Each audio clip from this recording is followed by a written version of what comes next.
Hey guys, welcome back to the Lit Mag Lab podcast. I'm Jazz Marie, aka Vevna Forrow. So previously, I was giving you a tour of some updates over at Only Poems. Yeah. So you may recall I did a coverage episode again on them way back at episode 80, and then in just the previous episode 112, right, showing you right some of the changes, the increases to the payouts to writers, and also their switch to it looks like tally, right? Their form system, a different form system. So, yeah, anyways, yeah. So definitely listen back to that episode. The past three episodes were sort of update related episodes, prior to the Only Poems one.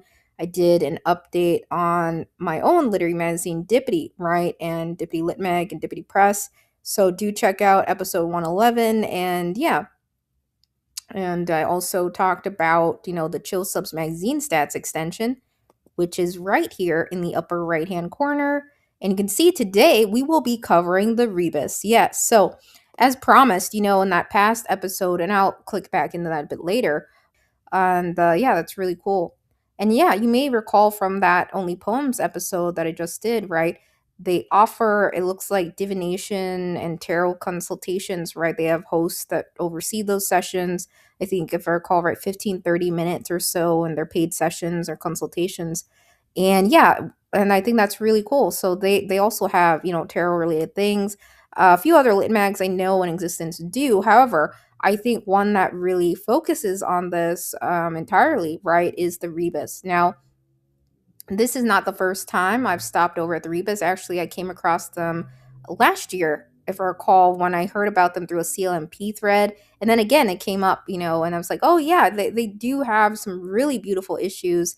And yeah, definitely just want to take the time to share what they have going on at the Rebus.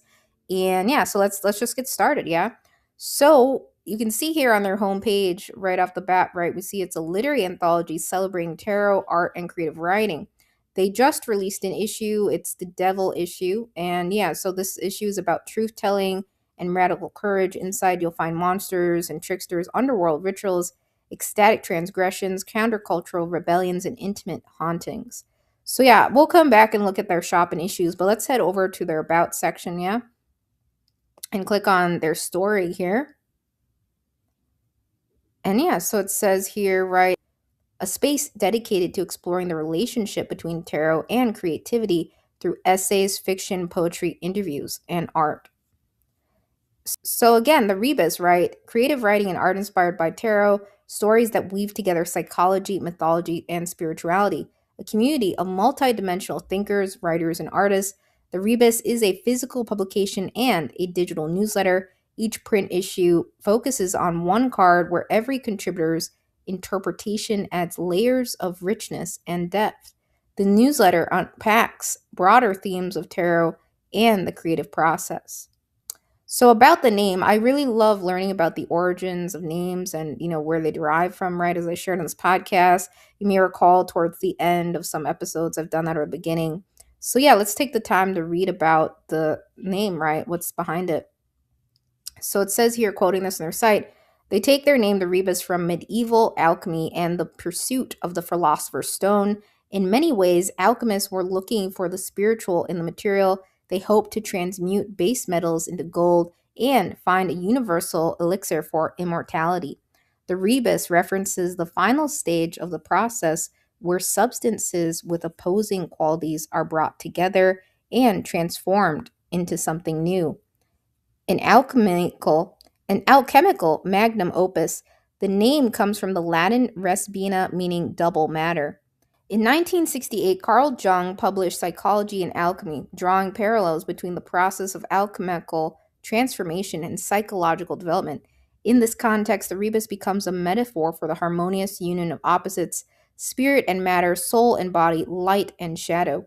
This concept instinctively felt like a fitting name for a publication devoted to tarot and creativity, to the pursuit of integrating the conscious with the unconscious and finding wholeness within. When I was reading this, their about of their name section, and I believe also if you go out to Wikipedia, right? It also covers this, the origin of the name, right? Alchemical magnum opus. So I was thinking back to, for some reason, Nicholas Flamel, and I think that also deals with alchemy, or that series I grew up reading a little bit as a kid. But more so, I was thinking back, The Philosopher's Stone. I think one of my all time favorite movies, sort of horror ish a little bit, right, is As Above, So Below, right? That 2014 movie. I've seen it several times. I think the concept was just so interesting, the Philosopher's Stone and like and everything. I don't know if you guys ever saw that 2014 As Above, So Below movie, but definitely watch it if you're interested. And yeah, I even did a spoken word bit, I think inspired by that, and a few other, well, I guess it was a thread of spoken word back to back. Yeah, and in the past. So yeah, it's very fascinating. Just looking at this, I know I recently saw also, I give movie recs on this podcast, guys. I haven't seen Tarot 2024, guys. I don't know if you guys have seen that movie, but if there are any other movies you can suggest to me, totally send them my way. But I think Together, right? I recently saw that movie. It was quite disturbing, I'm going to be honest. And yeah, I don't know. For some reason, I was thinking about that when I saw this graphic on Wikipedia. So yeah. But, anyways, I think the whole world, in all seriousness, of, alchemy and the Philosopher's Stone and all of that is quite fascinating and quite cool. It is, yeah, very awesome, right? When Lit Magazine Journal shared the origins behind their names or how they started, right?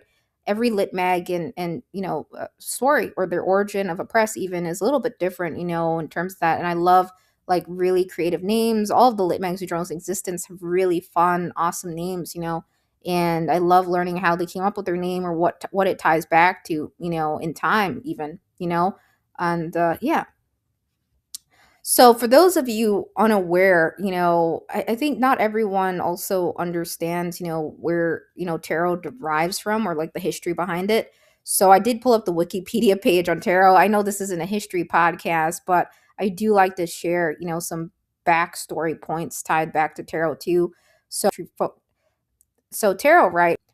First known as Triophany and later as Tarocchi or Tarots, is a set of playing cards used in tarot games and in fortune telling or divination. From at least the mid 15th century, the tarot was used to play trick taking card games such as tarocchini. From their Italian roots, tarot games spread to most of Europe, evolving into new forms including German, Gross Tarot, and modern examples such as French tarot and Austrian, now I'm going to mispronounce this, Cognic Grufen. So, yeah, it says here tarot is commonly found in many countries, especially in English and Spanish speaking countries, where tarot games are not as widely played, in the form of especially designed cartomantic decks used primarily for tarot card reading, in which each card corresponds to an assigned archetype or, or interpretation for divination, fortune telling, or for other non gaming uses. Now, I'm not going to read through all of this, right? I want to focus on the rebus. Yeah, for those of you unaware, tarot has four suits that vary by region. French suits are used in Western, Central, and Eastern Europe, and Latin suits in Southern Europe. Each suit has 14 cards, 10 pip cards numbering from 1 or ace to 10, and 4 face cards, king, queen, knight, and jack slash knave slash page. And then, yeah, it goes into a little bit further here, right? I think we all know the Fool card. I myself have done, some of the community know a couple tarot real designs, out on, social media, and video edits and digital motion collages too, some mixed media art with tarot too as well. So yeah, I think the tarot designs are really beautiful and cool. Even at my own lit mag, right, Dippity, I'll share, right, we actually had an artist, Minamaki, you should check out her work as well, but she does these really stellar, look at these tarot designs, guys, and she is based in France, if I recall, right? And yeah, so definitely check out Minimaki Design, MINIMAKI _ design. Yeah, and yeah, so these are like hand drawn illustrations. They're really stellar, guys. You definitely should check it out. So yeah, back to the Rebus. They also have a stellar artist, right? Creative director. And yeah, I think art is really, again, a phenomenal way to make your publication stand out and, look different from others, right? And to really differentiate it. So if we scroll down, shop available issues here, right? You can see this is their most recent issue, the Rebus. And yeah, and then this one, right? So we have digital downloads and then print editions available here, it looks like. And that's really cool. So, yeah. Now, in the About section, I'm going to go back real quick. I want to point this out because it is important. I really like publications that give back to other causes, right? The Rebus commits to amplifying and centering underrepresented voices, paying artists and writers fairly for their work, and redistributing profits to social justice causes. So, yeah. So, yeah, that is definitely really cool that they do that. I was looking and reading more about this, right? So, again, their mission is to build community around tarot and creativity, to make space for poetry and arsenal, alongside personal and collective healing. As part of this, the Rebus commits to amplifying and centering underrepresented voices, paying artists and writers fairly for the work, and redistributing profits to social justice causes. Now, I'm probably going to mispronounce these, and I do apologize in advance. So, these are some of the organizations they have listed here, right? So, after accounting for operating costs, the profits from the Rebus will go to the organizations committed to reparations and reproductive justice. The Segoria Tayland Trust, an urban indigenous woman led land trust that facilitates the return of indigenous land to indigenous people. The National Network of Abortion Funds, which works with over 80 organizations to remove financial and logistical barriers to abortion access. And then Liberated Capital, a donor community and funding vehicle aimed at moving untethered resources to Black, Indigenous, and other people of color communities for liberation and racial healing. To date, it says they have donated over 14,500 across these organizations, and their intention for the Rebus is to hold space for awe, beauty, joy, and creativity while also being committed to collective liberation. And yeah, so that's awesome. They've, given back thousands of dollars, it looks like, right? So that's great to see. So on this podcast, we have totally, covered a few lit mags at least that have, highlighted a cause to support, or rather, for some issues, right? Maybe a specific issue, they give back the sales of that issue to a cause. Or some, like the Rebus, right, give everything back after operational costs to organizations, right? I really love seeing publications give back to causes.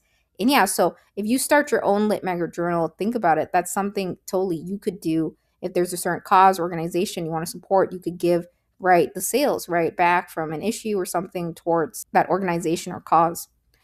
And yeah, and then they have additional resources here, right, on learning more about anti capitalism and anti racism and decolonizing tarot. There's a roundup of people, resources. It looks like podcasts as well. And yeah, some great resources here. So I won't click into all of these, but do check it out sometime. And if we scroll further down, right, we can see they have their Substack plugged in at the bottom of their site.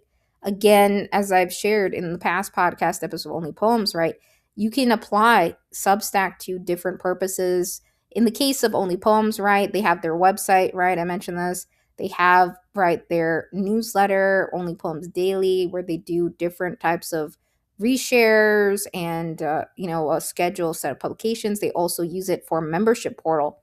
And in some, right, even on this podcast, I've shared with you publications like Fang and Flower, Paloma Literary Magazine as well, where they are based out of Substack entirely, like all of their issues. So you can find those episodes on this podcast again. But and in most cases, like even with my own Litmag, Dippity, and the Rebus, right, we use it as an extension of our Litmag, right? A newsletter predominantly, doing some fun bonus interviews, some additional shares, keeping others in a loop on things. So yeah, so they have over 1,000 subscribers to date. And yeah, subs page in a little bit here. So we go back to their story, right, section and scroll down. We can see here, right,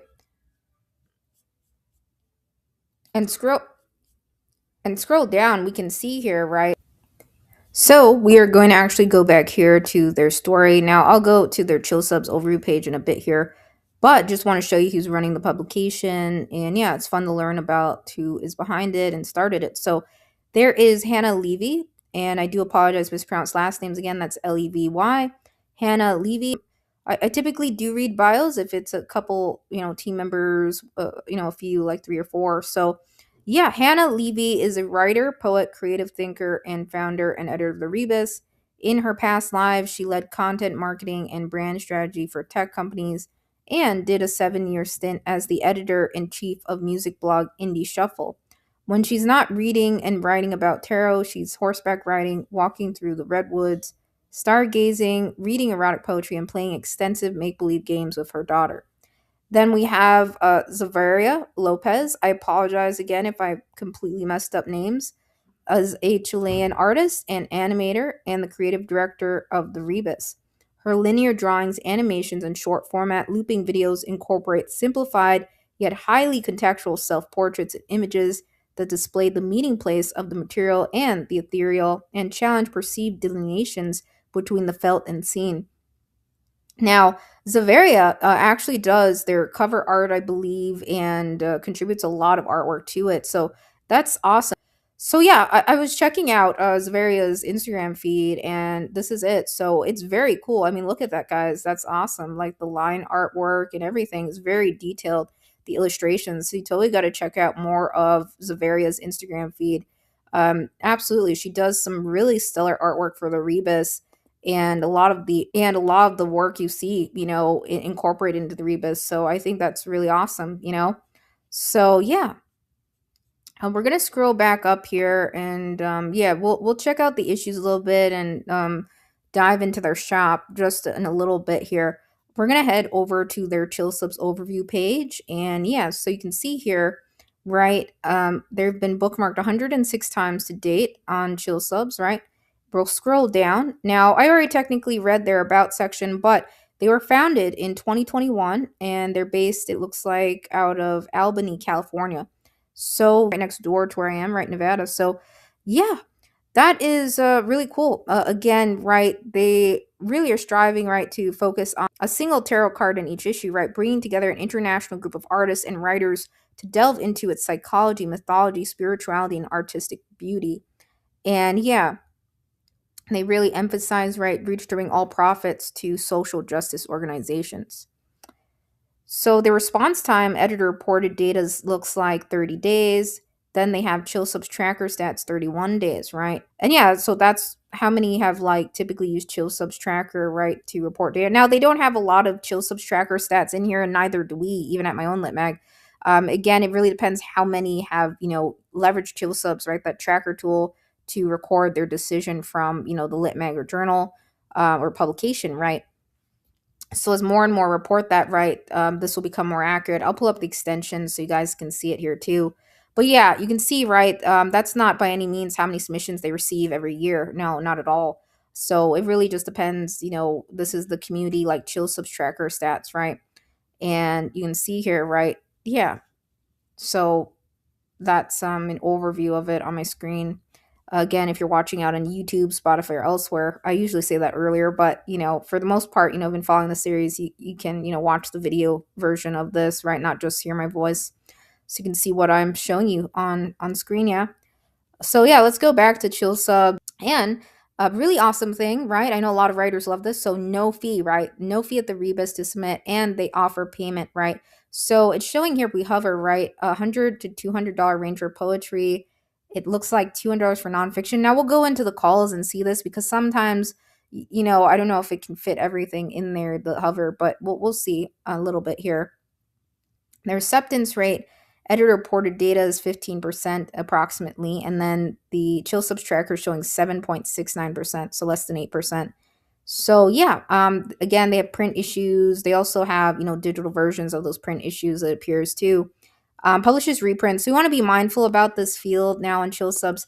This doesn't necessarily mean they accept, previously published work, right? Actually, if you go out to their site, and I wish chill subs, well, maybe, I don't know what happened to the hover on exceptions, or here there used to be a hover on, in one of their previous layouts of their site, chill subs, where you hover and it tells you the exceptions of previous published work, right? And what I mean by that is, if we head over to their submissions page, I'm already on it, but from their website, right, it states here, only submit unpublished work, right? Please submit previously unpublished work. By unpublished, the rebus means that it hasn't appeared in any print or digital publications beyond your own social media channels or website. So the exception is, it can, be, on your social media channels or personal website, but it should not have appeared and cannot be in other literary publications or journals at all, or anything like that, right? They want unpublished work. And yeah, in most cases, though, most lit magazine journals will come across, they don't have exceptions like that. For the most part, they're like, it cannot have appeared anywhere, it cannot appear on social media or anything like that. So that's the exception when it comes to what they mean by, unpublished work, right? So if it's on your Instagram feed or personal website, they're saying that's fine, but it can't be like on a non-personal channel or anything like that, right? It cannot have appeared through another literary magazine or any, print or digital publications tied to one, right? Beyond that, right? Beyond your own social media channels or website. So yeah, they actually have a call open right now. It looks like it's gonna close out, on February 17th, 2026. So yeah, we'll head over to the Chill Subs page here and take a look. The calls are here laid out. I might as well read them here, right? So the current call that is showing here on the Chill Subs space, right, is the Rebis, the Moon Call for Poetry, right? So it's the fifth anthology of the Rebis, which will focus on the moon. Now, my Roman numerals may be rusty. I believe that's 18. If it's not, I'm so sorry, guys. I'm really sorry if that's not 18. And yeah, so they are open for submissions from January 18th through February 17th at 12 p.m. PT. And as with previous issues, the work should be deeply intimate. Send them work that is subversive, provocative, erotic, and deliciously alive. Poetry submissions, right? Please submit no more than 3 poems for consideration. They want each poem on a separate page in a single document, right? And yeah, for the issue, right, they do not want to rehearse familiar themes. They don't want to see familiar themes. They want to encounter the moon as an initiatory field, as a threshold state. Where current, it got cut off here, so I have to expand the pop-up on the right. So yeah, the moon as an initiatory field, as a threshold state where current ways of knowing fall apart and something stranger begins to speak. Their core thematic interests center on liminality and relational consciousness.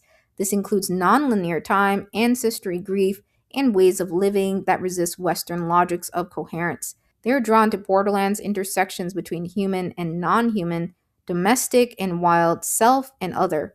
Share poems of tidal intelligence, of submersion, flood states, brackish zones, amniotic memory, explore different lunar states beyond full and new moons, progress lunations, eclipses, scry them into subcultural spaces and underground worlds, sites of initiation and collective unbecoming. Ground your work in the colonial black, feminist, and mythic framework. So I like how they put that together. It flows, very specific there.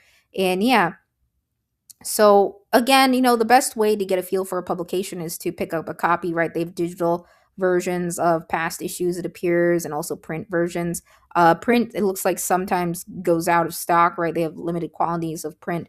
So yeah, it's always a good idea for publications to offer more than one format, right? To pick up issues, especially when you're dealing with international submissions, right? So yeah, because shipping and stuff can be costly for others. So always helps to offer more than one format, right? And yeah. So that's pretty much it for the call, right? This pays, right, $100 to $200. It's showing a range up to 3 pieces, no fee. They have a fiction call, right? So again, it's stating here, right, what they're looking for, which I already read. And then fiction submissions just have to be, right, it's staying here, right? Please submit at least the first 500 words or an excerpt of that size. You can also submit the full draft. So they're giving you, it looks like, the option. Fiction pieces should be no longer than 2,000 words. They accept flash fiction. If you have a proposal for something longer, it says please let them know in your cover letter. And yeah, or note for your submission. Again, they're reiterating what they're looking for. Again, same with poetry, right, in terms of the call. And yeah, for nonfiction, it looks like up to 2,000 words. Again, you can submit either first draft or an outline with a 500-word excerpt. And yeah, and then the excerpt can be an opening paragraph of it or opening paragraphs of it or a developed idea from another section. Please specify in your submission, right, what that is. So yeah, the excerpt can be the opening paragraphs or developed idea from another section. Please specify in your submission, right, that. And then nonfiction should be no longer than 2,000 words. And yeah, it looks like they're open to proposals, right, on these. And yeah. So, yeah, and then they just mentioned a note in your cover letter in the submission, right?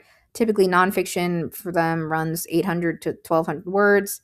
And yeah, So that pay again $200, right? And yeah, and then they have a pay of $100 to $200 for multimedia and artwork, it looks like. So in terms of artwork, right? So photography, illustrations, paintings, comics, graphic stories, digital art, and collage art are all welcome. Multimedia work that weaves print and digital into an immersive and or interactive experience is always fun.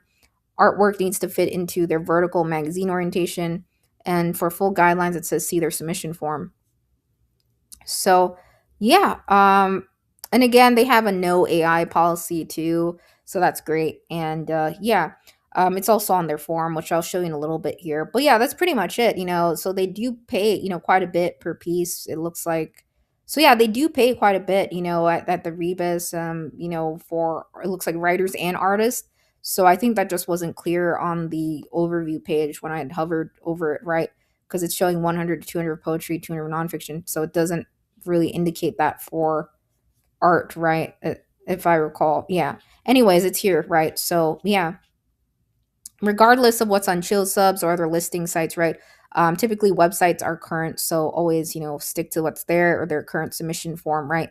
So we'll check that out in a little bit here. They are also on CLMP. I was checking, right? They have the call up here as well for their Moon Anthology. Same thing that we've covered, right? All of that, right? The requirements.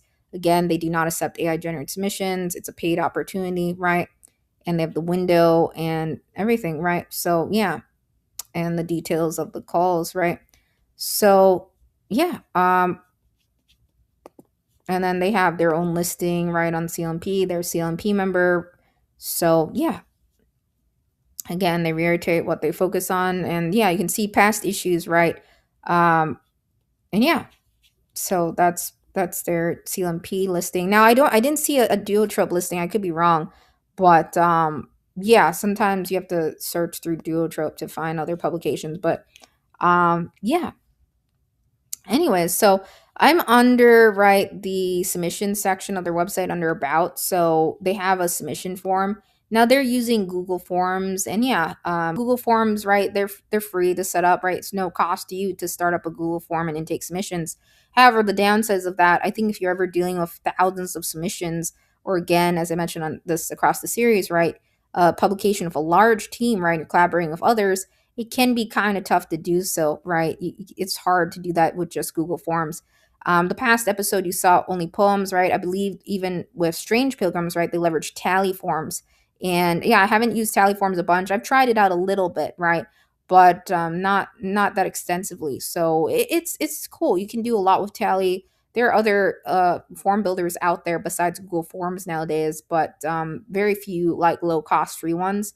So yeah, but I think Tally, in my opinion, may be better than Google Forms, but that's just my opinion. But yeah, Google Forms is used by a lot of really stellar lit magazine journals today. It's simple, way to intake things. A lot of poets and writers, artists are familiar with those.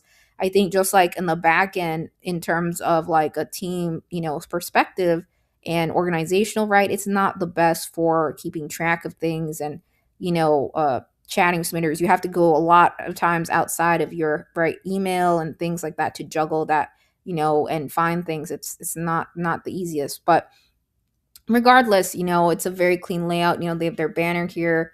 And yeah, I like how they specify the dimensions of the artwork requirements here, right?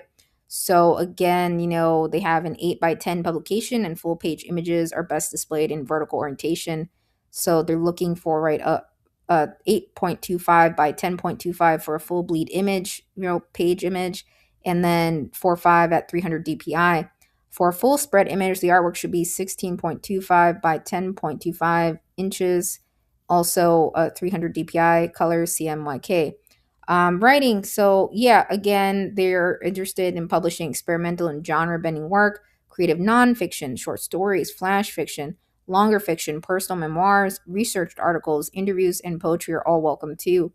So again, poetry submissions, no more than 3 for consideration. So yeah, when a publication's asking for, no more than 3, yeah, totally send up to 3 poems, right? Send up to 3. I think that's awesome, and yeah, every lit mag's a little bit different in terms of their cap, how many poems they allow each time. So if a publication again is allowing you to do up to 3, send 3, right? I think it's worth it. You never know, they may like one of the poems, they may not like two of the poems, right? It depends, but I think the more it increases the, your chances, if you're sending more, right? A little bit, right?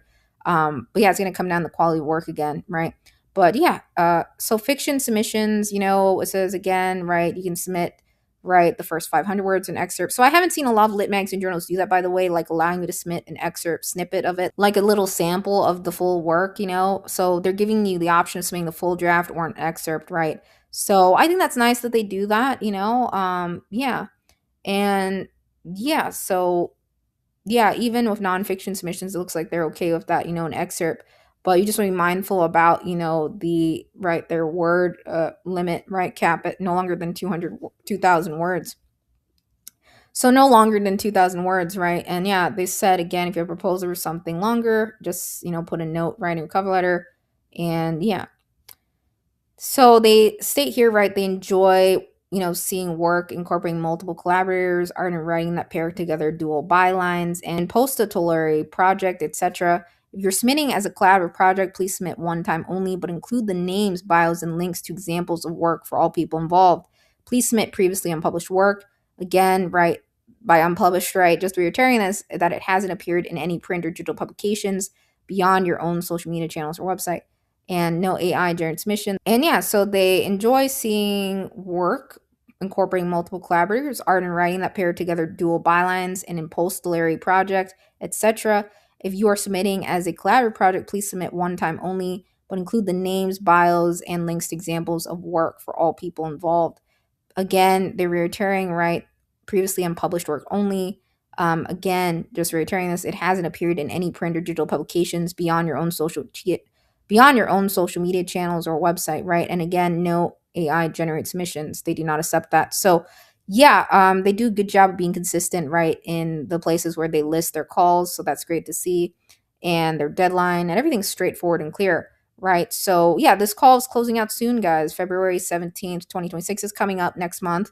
So yeah, contributor decisions will be made in early March, and complete/final work will be due in mid-April. And yeah, they have a contact address. They mentioned they love workshopping ideas and helping bring concepts to life. So payment again, right? The Rebis believes in compensating writers and artists for their work. They can afford to pay each member $200 for longer form essays or short stories and 2 pages of poetry or artwork. They pay $100 for pieces of flash fiction, single page poems, and 1 page of artwork. So that's awesome. That's a very, high award amount, that's higher than most places I've seen, So yeah, yeah, I've covered a couple of places in this podcast, right? Only Poems, has increased their payments, and the Rebus has, fairly, this is pretty much considered a fairly high, award amount, in the lit mag world, per piece. And yeah, single page poems, 1 page of artwork, right? Flash fiction, right? And yeah, $200 for longer form essays or short stories and 2 pages of poetry artwork. So I think that's awesome. The Rebus not only pays writers for work, but they give back, right, their profits, right, after operational expenses are, taken care of, right, back to the organizations as well. So they're really giving back to others. I love seeing that. That's really awesome. And they have a disclaimer here. By submitting your work to the Rebus, you agree to grant their publication for SEER rights as well as electronic archival rights. If the submission is accepted, you'll grant the Rebus a license to use the submission on all its assets. However, you retain ownership. By submitting your work, you confirm that your work is original and does not violate copyright laws. Full terms will be sent out in a contributor agreement.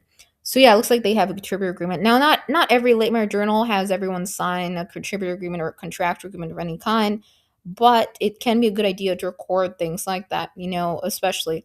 For the most part, a lot of lit magazine journals record things through their submission man system, or they may have you sign something, but not all, right?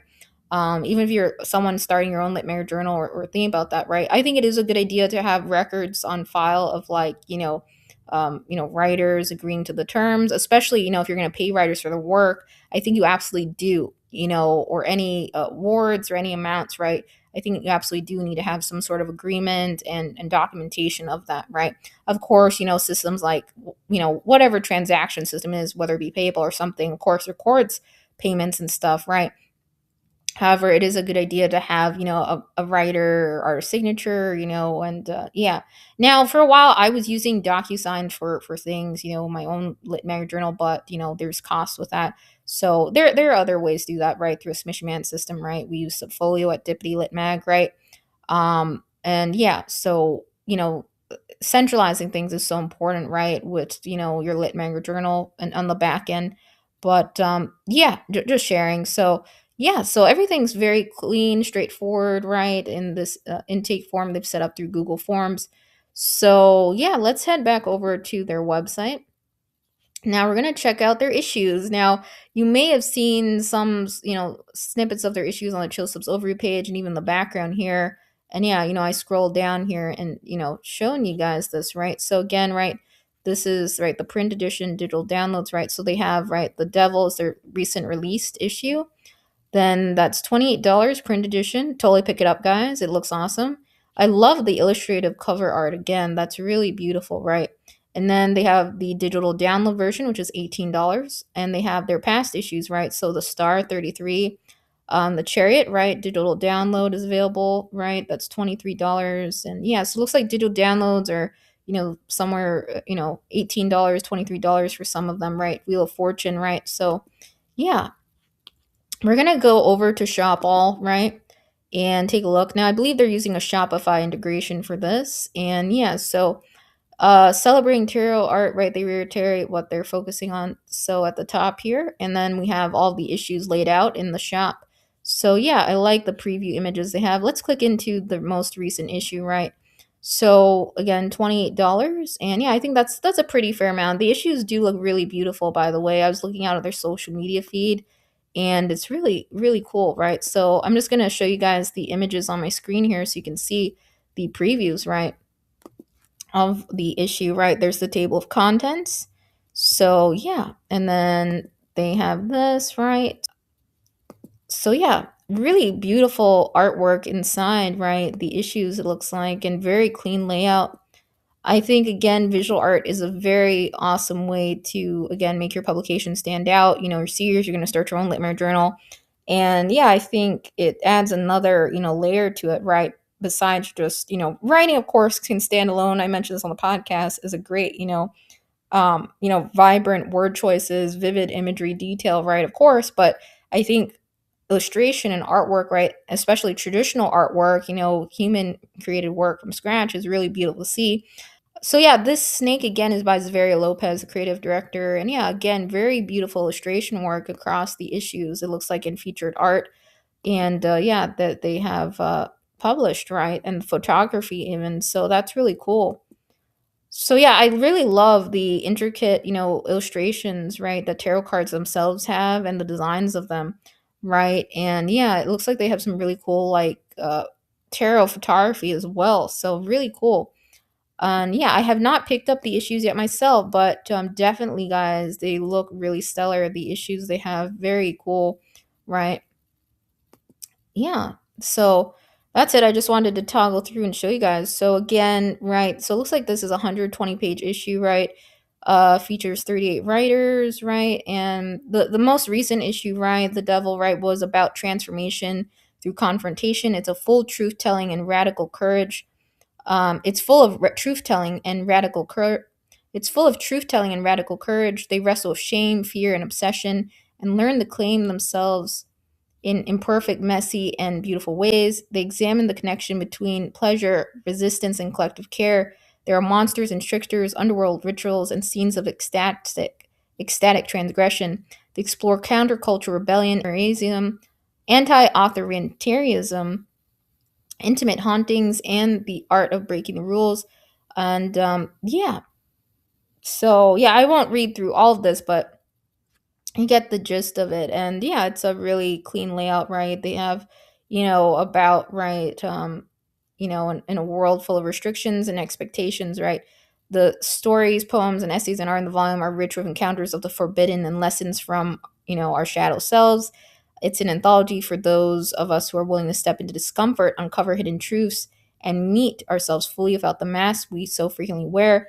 So yeah, they do a great job of really diving into, what their issues are about in the description section. And yeah, so they have a note here for international, right? Contributors, right? Or those who want to pick up the issues internationally, I believe, right? So the publication is meant to be experienced physically, but shipping charges can be, cost prohibitive. So that's why they offer a digital version of it, right? Which is 18 bucks. And yeah, that's not too bad. I think it is, again, always a good idea to offer a digital format. So yeah, again, on this podcast, I've covered a wide array of like PDF solutions, right? Beyond, offering a digital download. There are very, very few free platforms to leverage to do so. Most of them take a percentage away from sales. And yeah, there are a few out there that are no cost, but very, very few in existence. Most do have some sort of monthly fee, for like mobile apps or, flip through, that experience, right, of flipping through. But I think regardless, it is always a good idea to offer like a digital version of a print issue too, to ensure like others internationally or others who, maybe, it's lower cost typically, right, for a digital version can do so, right? Yeah, I think, for contributors, now, I think, on their site, actually, let's look, right? So if we go to the about, right, and submissions, right? So we're going to scroll down here.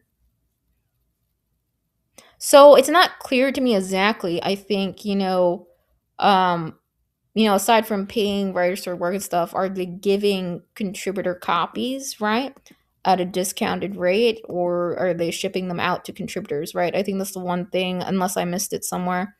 Um, Yeah, so I think it's always a good idea to specify if they're, aside from paying writers for their work, which is awesome, if they're, giving, contributors, right, copies or discounts to them. I'm sure they are because they're a CLMP member, but it does help to specify and clarify that, like what happens, with the issues like shipping and delivery, like, or, are international. I think it would just help to clarify that a little bit further.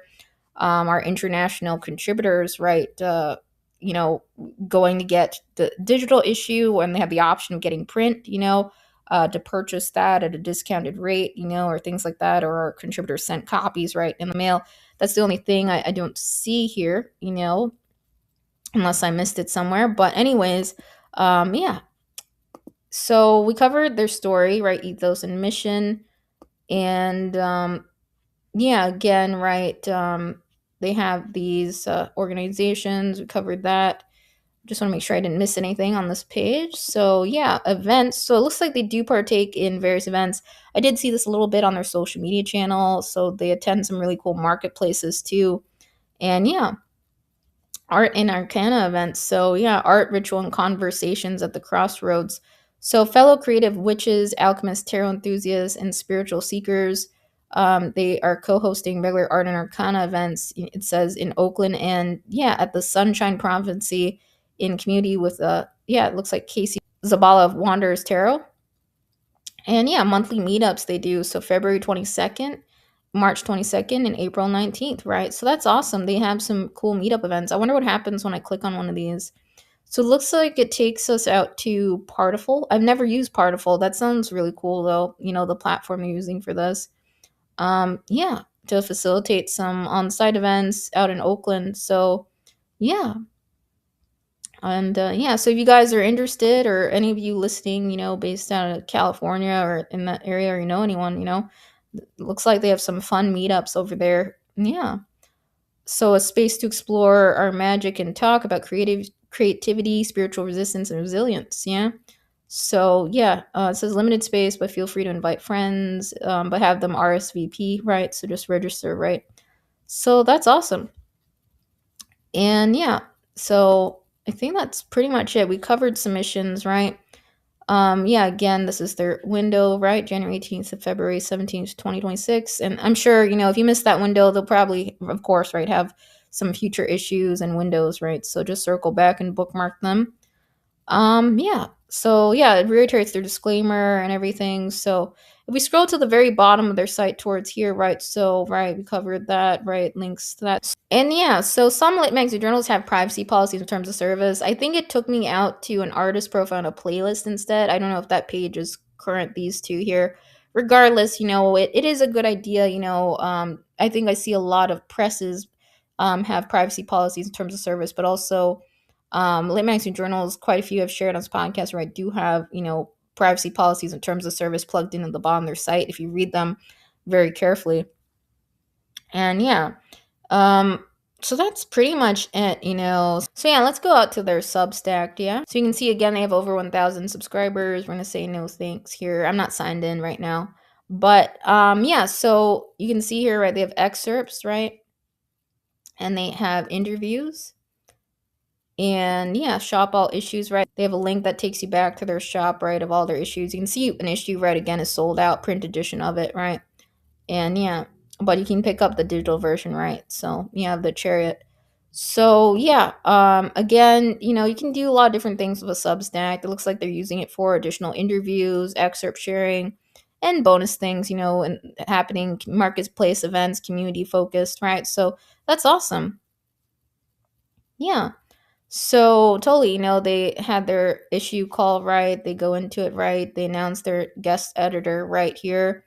And yeah, so they just cover, again, what they're looking for, the submission guidelines, link out to it, right, in full, and the theme and central focus, right, the guest editor for the moon, right, they have here. So I won't read through all of this, but you can, go out and check it out sometime, totally, and look at it further, right? They have a submit work button they've plugged in, right, on Substack. And yeah, it looks like a quotation, right, and tied back, circling to the moon focus, right, and everything. So yeah, so that's cool, yeah. So yeah, I think it's awesome. So yeah, this was posted January 18th, right, of this year. So yeah, everything looks great, right? I think cohesive overall. Um, Yeah, so that's pretty much it. Have we covered all the pages? Well, they have a contributor section. Let's take a look at this. So, yeah, it's not absolutely necessary to have a contributor section, but I think it is really nice to highlight, all contributors that have, participated in the issues. For the most part, some lit magazine journals, at a minimum, I think, with each issue, they put a list of the names of contributors, right, from the issues, right? But I've seen some go as far as having a directory of all names, from each year, right, and contributors as well. So let's take a look at issue 4, right? The devil, right, and the contributors here of this issue, right? So we have the editor in chief, right? So then there's a tile image for each, photo contributor, right? So I'm not going to go through everyone here. Well, that's cool, right? So yeah, there's a photo square and then the bio about them, right? And yeah, and their social media handles. So yeah, and I think it follows that format, right, for issue 3, the past issue, the star, right, as well. And yeah, so just again, all the contributors to the issue and everything, right? So yeah, that's cool that they do that. And we have, right, the Chariot issue 2. So they keep a record of all, right, contributors and everyone who has participated in the issues, right? And sharing their bios and more about them. So yeah, and the Wheel of Fortune, right, was issue 1. So yeah, I think that's all. I think we've covered it, right? Their ethos and mission and everything. So, yeah. Again, I think it's awesome, right? Again, that they have decided, right, to, donate to organizations and to, really strive to help, right, by doing that. I think it also mentions here, right, yeah, again, they reiterate that they've redistributed more than, several thousands of dollars, right, to date. So that's really great. I really love this snake, coil graphic, like 8 graphic, right? So yeah, that's really cool, right? So yeah, they have a very clean website. So yeah, if we scroll all the way to the bottom here, they have a number of retail partnerships. So I think there's about 12 here, You can find Rebis in shops all around the world, right? So we have Dog-Eared Books, right? And Feathered Outlaw, Green Apple Books, Browser Books, Bookshop Santa Cruz, Skylight Books, Moon Palace Books, The Future, Asheville Raven and Crone, Peculiar Parish, Lore Books, House Nostromo. Yeah, so a lot of places, right? So yeah, very cool, right? Yeah. So again, totally, with your lit mag journal, right, keep that in mind. Totally, you can get it into physical locations. It does take legwork to do so, right? Absolutely. Not easy to get into physical locations, but definitely possible, right? Absolutely. And yeah, they absolutely. It looks like just from the photographs and social media feeds, right, and just what I saw, absolutely. It looks like their issues are very well organized and put together, very quality. In terms of that, from what I can tell, very organized, like consistent. Across each issue. So that's really cool. Yeah, so I don't know. I just want to check out one of their past issues here. Let's look at the star because I just want to see like whether their page counts are about the same. So yeah, it looks like this issue was 114 pages, right? The star, right? And then the chariot, I think that one's sold out, but they have the print edition, right? That 120 pages, yeah. So yeah, yeah, so that's cool, right? And their most recent issue was 120 pages as well. So yeah, they have a subscribe button here. I think that just takes you out to their Substack. So yeah, if you want to use Substack for your newsletter, that's up to you. Some lit mags and journals, they have a subscribe, section to like their online publication section of their website. And then they have maybe, subscribe for newsletters and updates, through Substack. It's up to you. Again, how you want to go about doing that. But yeah, so my one comment I think would be about maybe of like contributor copies, like how that works, because it wasn't entirely clear to me, in terms of that. But it's nice they have options, right? Digital option and then physical option. And yeah, so payment again, right? They pay contributors. I think it is a good idea to specify how others are able to receive payment because not everyone not everyone uses the same payment options or not everyone can and that could be prohibitive again, or not everyone is open to using a payment system just because a lit mag has it, right? Some don't have accounts or for certain payment systems and stuff like that. It happens from time to time, but for the most part, I think PayPal is pretty universal, right? But not necessarily, So yeah, and yeah, so that's all I can think of. It's pretty straightforward, in terms of that, right? They have their submission, outline here, what they're looking for, right?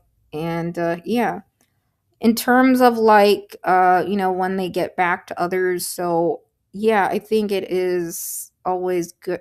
So yeah, in terms of like when they get back to others, right, they said contributor decision will be made in early March. So, yeah, I think it's always a good idea also to put the specified date. Of course it's in chill subs, right, the average time, and I think it's good to put in like the amount of days or months per se, for that on average on the forum or website as well. But for the most part, they're very detailed and thorough and everything's consistent and really beautiful issues, I must say. Absolutely. So, yeah.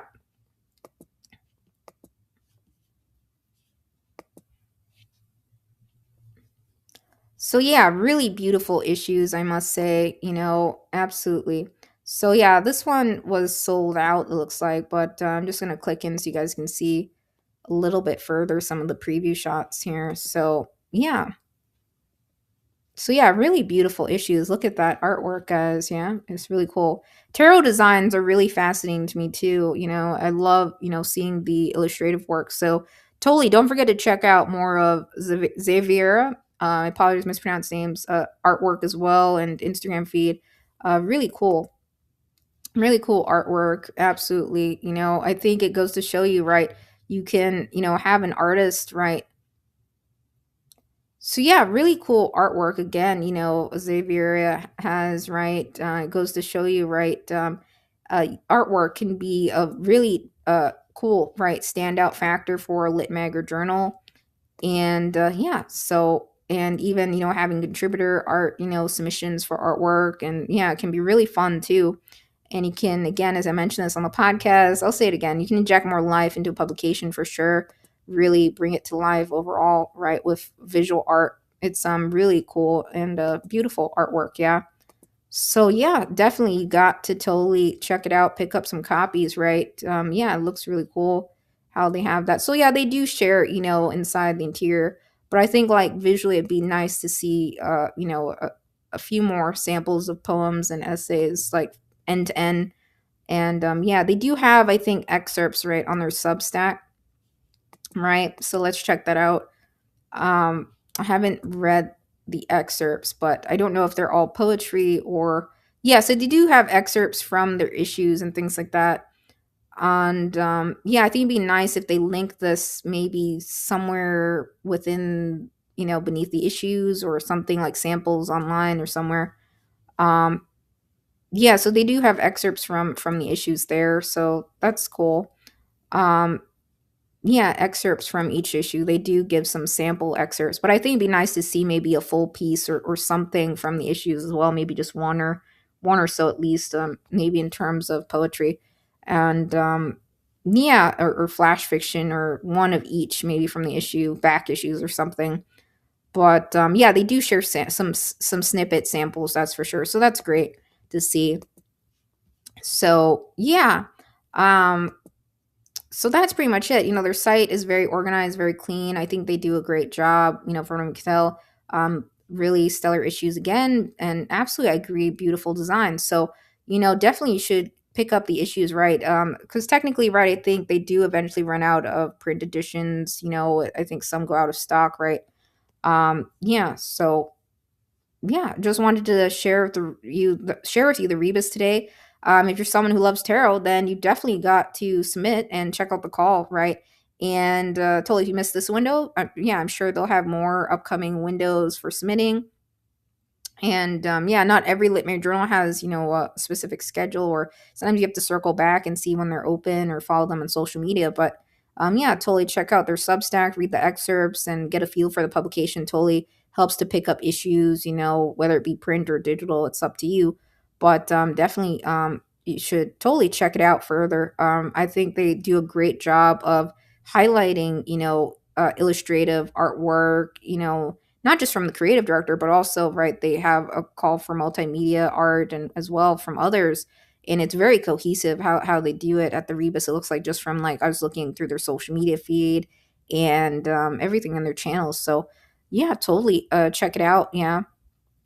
And yeah, so absolutely, I mentioned, some movies on this podcast. Yeah, so I don't know how many you guys have seen As Above or So Below, As Above So Below, from 2014. Again, I haven't seen like the Tarot 2024 movie. There are other probably tarot movies out there.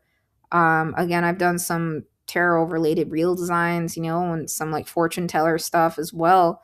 And tarot decks and cards. So yeah, we've had some little bits of tarot now and then on some series I've done or mentioned a little bit, not a whole lot, but yeah, I think tarot again is very fascinating, and absolutely really think the illustration of designs of tarot are always very cool to look at, and yeah.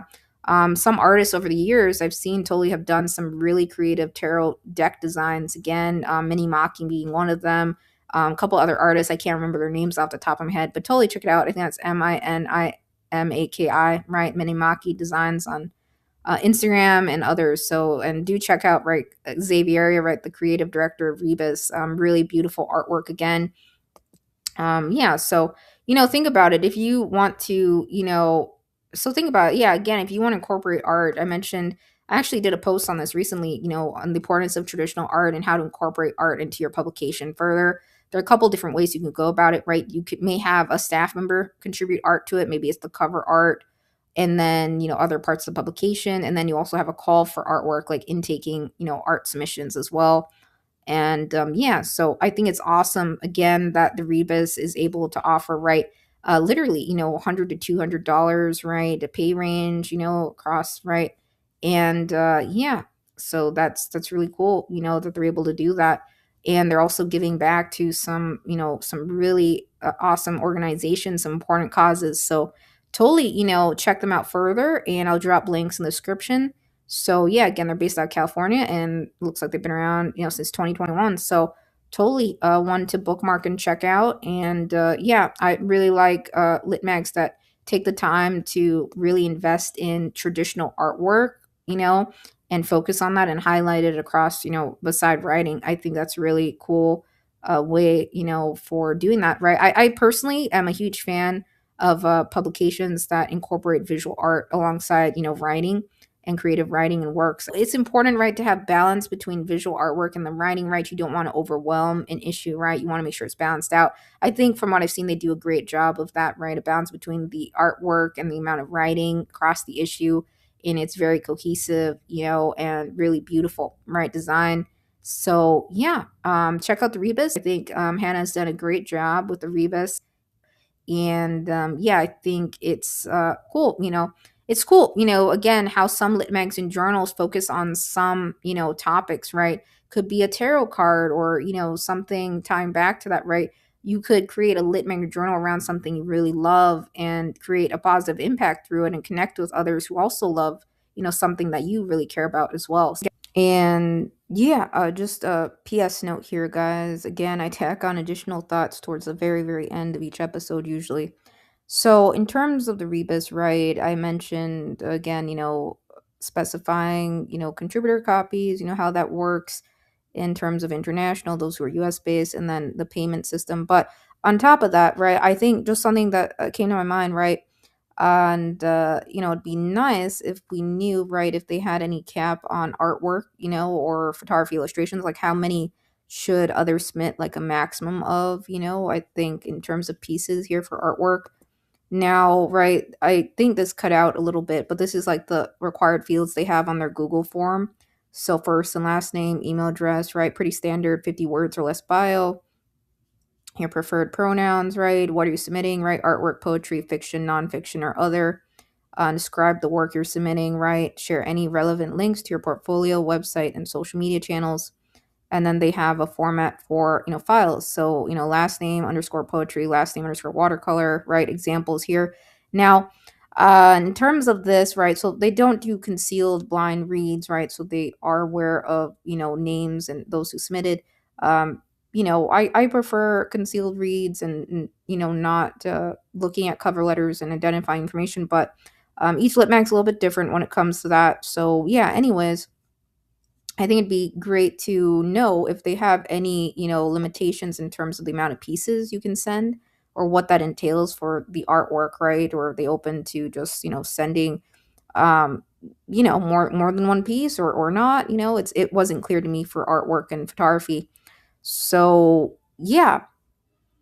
And then yeah, in terms of the, you know, what I was mentioning, right, in terms of their issues, yeah, I think it'd be nice to see a few more samples, right? Of course, they can't share the full issue that they have, at the Rebus, right? Yeah, no lit mag journal can really do that, right? That's how they, sustain the publication, right, through the issues and all of that, right? And yeah, so yeah, I think it does help, to have like for each like type of submission, right? This is an example nonfiction piece, this is an example flash fiction piece, this is an example poem, or piece of artwork that was published in each issue. They do have photographs of it even on their channels and elsewhere, but I think it'd be nice to have it maybe, samples like a couple episodes I've shown, right? Sunlit Magazine Journals, they share a sample of, or rather not just a sample but the full piece of a poem or a published piece, right, that appeared in the issue, and then everything else is not visible, right, in the table of contents, right. I sort of showed that 32 Poems has examples of that in their episode. A couple other lit magazine journals do that. And yeah, so yeah, I do like that they share excerpts on their Substack, interviews, and other things. So I don't know if they'll do more of that, on their Substack or, have links on their website back to their Substack like that. But I think it'd be beneficial maybe to have that. And again, to specify the requirements again on the artwork, like how many pieces here, right? And yeah, so that's pretty much it. I mentioned a couple other minor things, that I just noticed, right? So it's not every Litmere journal has, privacy policy terms of service. I think these take you out to, when I clicked into it, artist profile and playlist. I don't know if they tried at some point in time having artist profiles on the page, but mostly I've seen this for presses having terms of service and privacy policies. but it is a good idea if you're using like other systems like Substack or other submission systems or any other software services, right, to have their privacy policies, or even something, on the past episodes we saw of Only Poems, right, and disclaimers, right, they have on their forums, things like that, giving others a heads up about agreements. They do that at the Rebis, so that's great. So that's the only things I can really think about, and yeah, their contact information is all visible. They have a very, again, organized website, and the issues, again, are really lovely. So definitely pick it up, and check out more of it. And yeah, it wasn't clear to me whether they partake in nomination events like Pushcart and some of the other ones in existence. So yeah, that's just another note. So I think it is beneficial for Litmax to have an FAQ section, frequently asked questions too. But for the most part, their guidelines are very clear and straightforward. Just a few things that came to my mind when I was reading through. So yeah, that's pretty much it. Again, really, really cool issues from, again, the photographs I'm seeing and everything. And yeah, I've checked out their social media channel, even listened to some of the Q&As, that the founding editor's done, and you can tell absolutely that Hannah puts a lot of time and energy into this. And Xaviera, I do apologize if I mispronounced name. I think it's pronounced Xaviera. I'm so sorry if I mispronounce any names on the Rebus team. But yeah, I think they have done an awesome job, and the illustrative work really, again, is phenomenal. So take care, guys, and definitely check out the call. You still have time, between now and February 17th, right? And yeah, again, I'm sure they'll have upcoming calls. So if you're interested, totally check it out. And yeah, if you love tarot, this is the place, guys. This is the place. Yeah. Bye. Yeah.